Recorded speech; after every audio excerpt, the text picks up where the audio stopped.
Alright, so I'm doing these reviews now of things I've made and stuff like that. And so I'm going to go over the first two items I ever made leatherworking. It was a little sheath, actually for this knife. This is what I use for cutting leather and stuff like that. It's just a little form fit sheath a little bit. And then the second project I made, I kind of made them right next to each other. Little cup cozy, you know, for the coffee cups. Slides onto the coffee cup. See if I got one like, here we go. Just a little cup cozy. And there it is. So I'm gonna kind of critique them and what I've learned since the very first leather project I did. The very first leather project I did, I bought a rem bag. So here's my rem bag. It's already pre-done stuff. It's a mixture of chrome tan and vegetable tan product. So the very first thing I ever did was I knew for my knife I wanted to get like a little sheath, and it'd be cool if I made it. So I made something that I'm going to use for my own leatherworking. So I cut my piece out, and then I wet molded it to, see if you can see that there, to the actual shape of the knife. So it's got kind of a form fit and it holds on there real nice. It is chrome tanned leather, but still the wet forming helped out a lot. That I learned a lot doing that process, and it was cool. And it's an actual wraparound sheath. Then, as you can see by the stitching here, I've learned a lot about the stitching and stuff by that. When I first started out, the only stitching tool I had was this. And it was okay. Let me get a piece of leather. There we go. Was that. And it does a good job. But what this is designed to do is it's for designing to do a punch hole. So I don't know if you can see the little punches it made.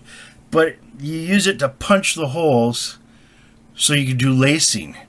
And I had thread that I had bought. Actually, it was this thread. Actually, this thread's a little thicker than what I need. But I'm actually kind of thinking, hey, you know, for bigger projects and stuff like this probably isn't that bad. It's non-wax, so I have to wax it. I like wax thread. When I do leather work, I've always liked wax thread on anything from the Renaissance and stuff like that. I know that when you do buy some things from the Renaissance, you can definitely tell the difference between some products that's been made that's had wax thread compared to non-wax thread. So in this case, I used this, which cuts too big of a hole. And that's the problem with the stitching. Otherwise, the stitching, if you look, actually you kind of see it with this camera. It's a really bad camera. It's a phone camera. I like the Nexus, so that's what I'm using. So you kind of see the stitching. This is the first project I made with the wet forming. I think I did a good job with the wet forming. It really came out nice. But what I should have done is I should have used stitching tongs. Like this is a 3mm stitching tong. This is what I should have used. This is what makes the best punch for a stitch. It makes a nice stitch. I should have used it on this, but I didn't because I didn't have one of those at the time. I just had this thing. So it came out good. It meets all expectations. It doesn't fall off. It protects it in case, because sometimes you get the blade where it comes out just a little bit and you don't realize it, and you put it in there, and then all of a sudden you take it out and you're like, oh, hey. So it does what the whole purpose of what I wanted it to do, protect me, and when I'm reaching into the drawer that I have my tools in for the leatherworking, it kind of protects me, it kind of protects the knife, keeps the knife blade sharp. Yeah, they're disposable, but you still want as sharp of a knife as possible when you're cutting through leather, especially really thick leather, and if you're working on a customer's project. Then the other thing I made was a little cup cozy. And this is just made out of remnant leather from the remnant bag. it was like $9, and I got a lot of. It was a good deal, really good deal. So you can kind of see my end there on the leather. It's not skived.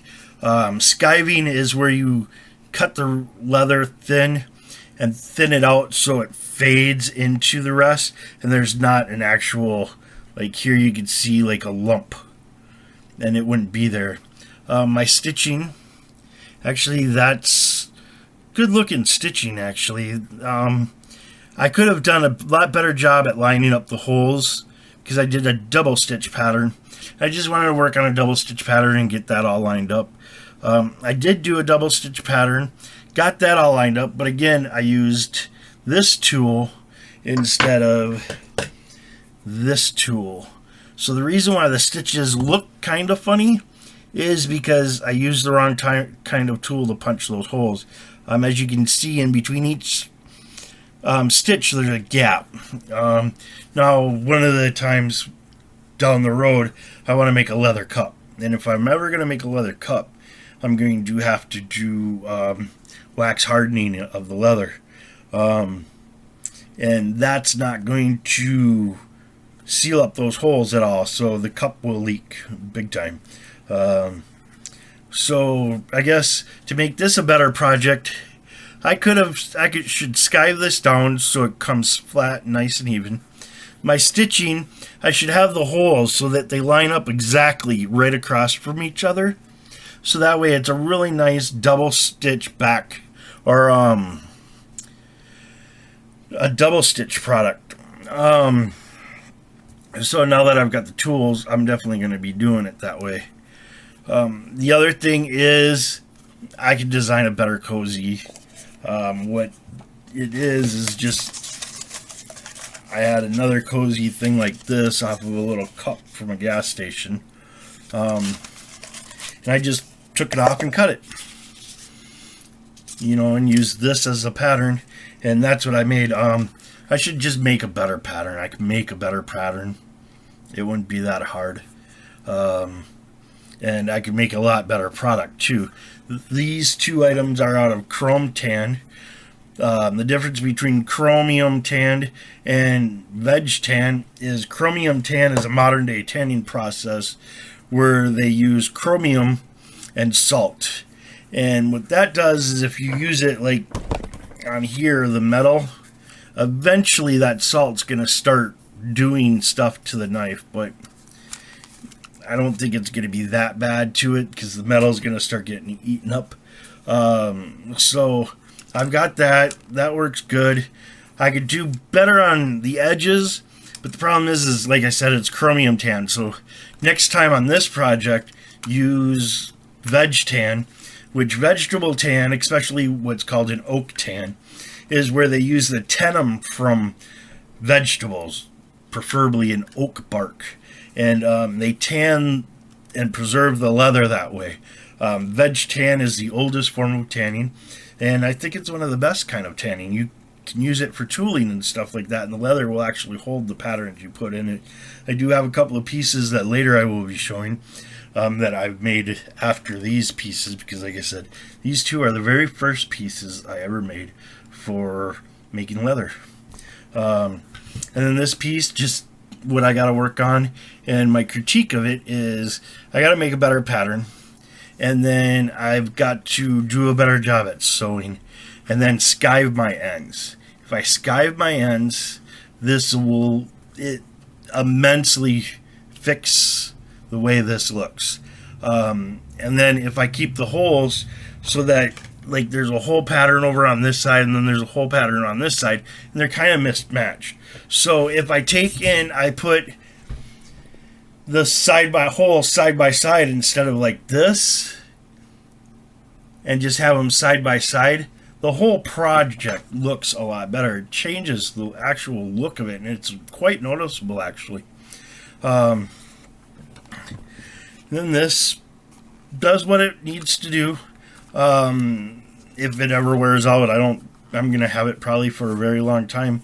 My very first leather project right there. Very first wet molding project too. Now, if this would have been veg tan leather, this would be really super strong and stiff and really hold that shape to the point where that knife would be hard to fit in and pull out of the case. So that's my review of the very first projects I ever made. Thanks for watching, guys. Like and subscribe.